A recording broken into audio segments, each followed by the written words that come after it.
ನಾನು ಆಕಾಶ್. ಓ, ನನಗೆ ನೆನಪಾಯಿತು. ಸಿತಾರಾ ಚಂದ್ರ ಅಂದ್ರೆ ಇವರಪ್ಪ ನರೇಶ ಚಂದ್ರ. ಅವರ ವೇಸ್ಟ್ ಬಾಡಿ ಆಕಾಶ್ ಜೊತೆ ಇವಳ ಮದುವೆ ಮಾಡಿಸಿದ್ದು, ರೈಟ್ ಸಿತಾರಾ? ಯಾವಾಗ ಸಿತಾರಾಗೆ ಮದ್ವೆ ಆಗಿದೆ ಅಂತ ಗೊತ್ತಾಗುತ್ತೋ ಅವರಿಗೆ ಸಿತಾರಾ ಜೊತೆ ಈಗ ಫ್ಲರ್ಟ್ ಮಾಡೋದಕ್ಕೆ ಆಗಲ್ಲ ಅಂತ ಗೊತ್ತಾಗುತ್ತೆ. ಈಗ ಅವರು ಆಕಾಶ್ ಕಾಲ್ ಎಳೆಯೋದಕ್ಕೆ ಶುರು ಮಾಡ್ತಾರೆ. ಆಕಾಶಣ್ಣ, ನಾನೆಲ್ಲೋ ಕೇಳ್ದೆ ನೀನು ಬ್ಯಾಂಕಲ್ಲಿ ಕೆಲಸ ಮಾಡ್ತೀಯಾ ಅಂತ.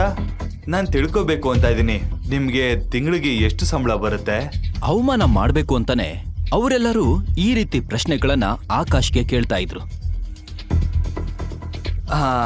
ಅಂದರೆ ನನಗೆ ತಿಂಗಳಿಗೆ 12,000 ಬರುತ್ತೆ. ಅಕಸ್ಮಾತ್ ಇನ್ಸೆಂಟಿವ್ ಸಿಕ್ಕಿದ್ರೆ 15,000 ಬರುತ್ತೆ. 15,000ನಾ? 15,000. 15,000 ಅಂದ್ರೆ ನಮ್ಮ ಅಂಗಡಿ ಅಕೌಂಟೆಂಟ್ಗೆ ಬರೋ ಸಂಬಳದಲ್ಲಿ ಅರ್ಧ. ಬಿಡಿ, ಅದು ಜಾಸ್ತಿನೇ ಕೆಲವ್ರಿಗೆ. ಈಗಿನ ಕಾಲದಲ್ಲಿ ಇಷ್ಟು ದುಡಿದೇ ಇದ್ರೆ ಹೇಗೆ ಅಲ್ವಾ? ಹೇ ಬ್ರೋ, ನಿನ್ ಸ್ಟೋರಲ್ಲಿ ಯಾವ್ದಾದ್ರು ಕೆಲಸ ಇದ್ರೆ ನಾವ್ ಯಾಕೆ ಆಕಾಶ್ಗೆ ಕೊಡ್ಬಾರ್ದು? ಯಾಕೆ ಅಂದ್ರೆ ನೋಡಕ್ಕೂ ಸ್ಮಾರ್ಟ್ ಆಗಿ ಕಾಣ್ತಾನೆ. ಏನಂತೀರಾ? ಬುದ್ಧಿವಂತಿಕೆನೂ ಜಾಸ್ತಿ ಇದೆ ಅನ್ಸುತ್ತೆ. ಟಾರ್ಚರ್ ಎಲ್ಲ ಕೊಡಲ್ಲ ಅನ್ಸುತ್ತೆ. ಹಾ, ಯಾಕಾಗ್ಬಾರ್ದು? 15-20,000 ಸಂಬಳ ಬೇಕಾದ್ರೂ ಕೊಡ್ತೀನಿ. ಆಕಾಶ್, ಏನ್ ಗೊತ್ತಾ, ನೀನು ನಾಳೆಯಿಂದನೇ ಕೆಲ್ಸಕ್ಕೆ ಸೇರ್ಕೊಂಡ್ಬಿಡು. ಏನಂತೀಯಾ? ಆಕಾಶ್ ಮನ್ಸ್ ಮಾಡಿದ್ರೆ ಈ ಮೂವರನ್ನ ಒಂದೇ ಸಲ ಖರೀದಿ ಮಾಡ್ತಾ ಇದ್ದ.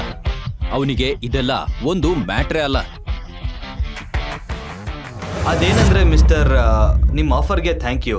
ಇನ್ಫ್ಯಾಕ್ಟ್ ನೀವು ನನ್ನ ಬಗ್ಗೆ ಇಷ್ಟೆಲ್ಲ ಯೋಚನೆ ಮಾಡ್ತಾ ಇದ್ದೀರಾ ಅಂದ್ರೆ ಅದಕ್ಕೆ ದೊಡ್ಡ ಥ್ಯಾಂಕ್ಸೇ ಹೇಳ್ಬೇಕು ನಿಮ್ಗೆ. ಆದ್ರೆ ಏನಂದ್ರೆ ನನಗೆ ಜ್ಯುವೆಲ್ಲರಿ ಬಗ್ಗೆ ಅಷ್ಟೊಂದು ಐಡಿಯಾ ಇಲ್ಲ. So I am so sorry, ನನಗೆ ಬರಕ್ಕಾಗಲ್ಲ. ಸಾರಿ. ಸಿತಾರಾಗೆ ಇದನ್ನೆಲ್ಲ ನೋಡಿ ಕೋಪ ಬಂತು. ಅವಳು ಅಲ್ಲಿಂದ ಹೊರಟು ಹೋದ್ಲು.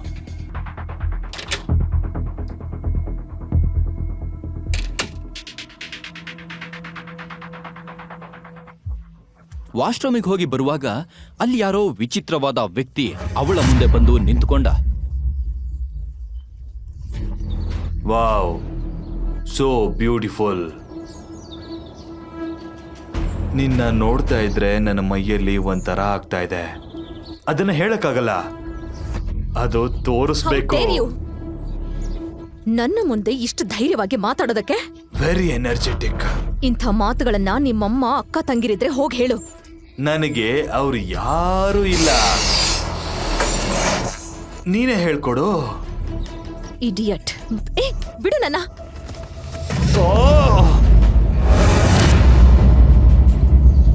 ಸಿತಾರಾ ಏನು ಯೋಚನೆ ಮಾಡ್ದೇನೆ ಅವನ ಕಪಾಳಕ್ಕೆ ಒಂದು ಬಿಟ್ಲು.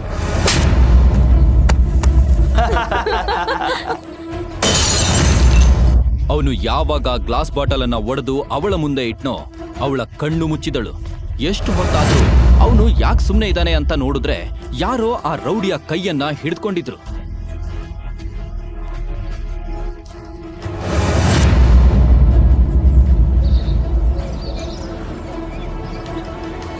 ನನಗನ್ಸುತ್ತೆ ನಿನಗೆ ಕುಡ್ದಿರೋ ಜಾಸ್ತಿ ಆಗಿದೆ ಅಂತ. ನೀನು ನಿನ್ನ ಮನೆಗೆ ವಾಪಸ್ ಹೋಗ್ಬೇಕು ಅಂತಂದ್ರೆ ನನ್ನ ಹೆಂಡತಿ ಹತ್ರ ಕ್ಷಮೆ ಕೇಳು. ನಾನು ತೋರಿಸ್ತೀನಿ ಯಾರು ಮನೆಗೆ ಹೋಗಲ್ಲ ಅಂತ.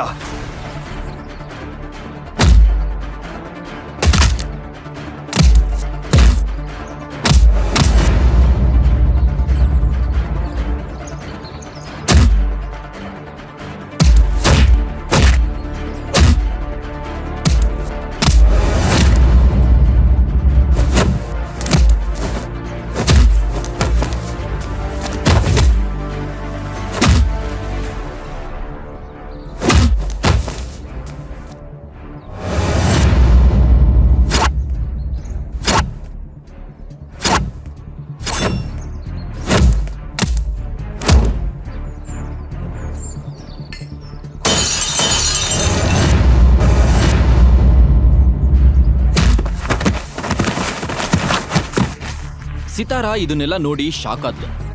ಅಷ್ಟರಲ್ಲೇ ಆ ರೂಮಲ್ಲಿದ್ದವರೆಲ್ಲ ಅಲ್ಲಿಗೆ ಬಂದ್ರು.